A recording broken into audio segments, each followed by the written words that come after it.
வணக்கம். எல்லாரும் எப்படி இருக்கீங்க? ஒரு 4, 5 நாள் வந்து ஊருக்கு போயிட்டு வரலாம் அப்படின்னு சொல்லிட்டு எங்கள் மாமியார் வீட்டுக்கு தான் போயிருந்தோம். போயிட்டா மோஸ்ட் ஆஃப் வந்து வெளியே தான் சமைக்கிறதே. ஏதாச்சும் டீ போடுறது சின்ன சின்ன இது மட்டும்தான் வந்து வீட்டுக்குள்ளே சமைப்போம். அதனால் வெளியே எல்லாமே பார்த்திங்கன்னா அடுப்பில் தான் விறகு அடுப்பு. ஏன்னா நம்ம வீட்டில் வந்து தென்னை மரம் இதெல்லாம் இருக்கிறனால அதுலேருந்து மட்டையெல்லாம் விழுந்துச்சுன்னா அதுவே அப்படியே எடுத்து வச்சுக்கிறது. அதுலேயே வந்து தீ எரிச்சுக்கிறது. வந்து ஏர்லி மார்னிங்கே வேலையில் முடிச்சிருவோம். இன்றைக்கி தான் ஃபஸ்ட் டே அப்படிங்கிறனால என்ன செய்யுது என்ன பண்ணுறதுனே தெரியல. அது மதியம் வரைக்கும் காலையில் சாப்பாடுறதுக்கு 10 மணிக்கு மேலே ஆயிடுச்சு. அதுக்கு ஒரு மதியம் சமைச்சிட்டு இருந்தோம்.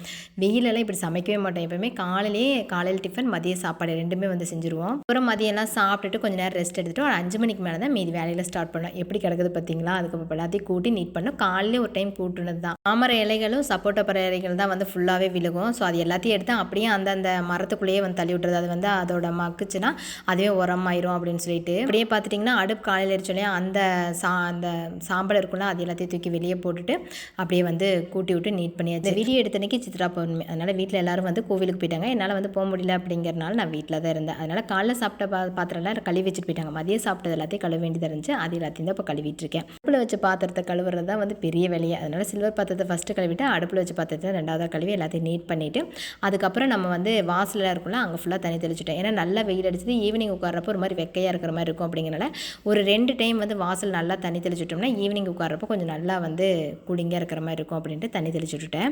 இந்த வேலையெல்லாம் முடிக்கிறதுக்கு ஒரு 6 மணி ஆயிடுச்சு. அப்புறம் எங்கள் நாத்தனார் பொண்ணு வந்து ஃபேஸ் வாஷ் பண்ணிவிட்டு அப்புறம் விளக்கெல்லாம் ஏற்றி வச்சுட்டு ஒரு 1/2 அன் ஹவர் உட்காந்துட்டு வந்துட்டு அப்படியே வந்து மாவாட்டுறதுக்கு ரெடி ஆயிடுச்சு. உளுந்து மட்டும் நான் ஆட்டி வச்சேன். அதுக்கப்புறம் அரிசி வந்து அக்கா ஆட்டிக்கிட்டாங்க. அப்புறம் அப்படியே வந்து நைட் டின்னர் சாப்பிட்டுட்டு பாத்திரத்தை கழுவி வச்சுட்டு தூங்க போயாச்சு. இன்றைக்கி டே வந்து எங்களுக்கு இப்படி தான் போச்சு. நாளைக்கு ஒரு நாள் நல்லா வீடியோ பார்க்கலாம். தேங்க்யூ ஃபார் வாட்சிங். பாய்.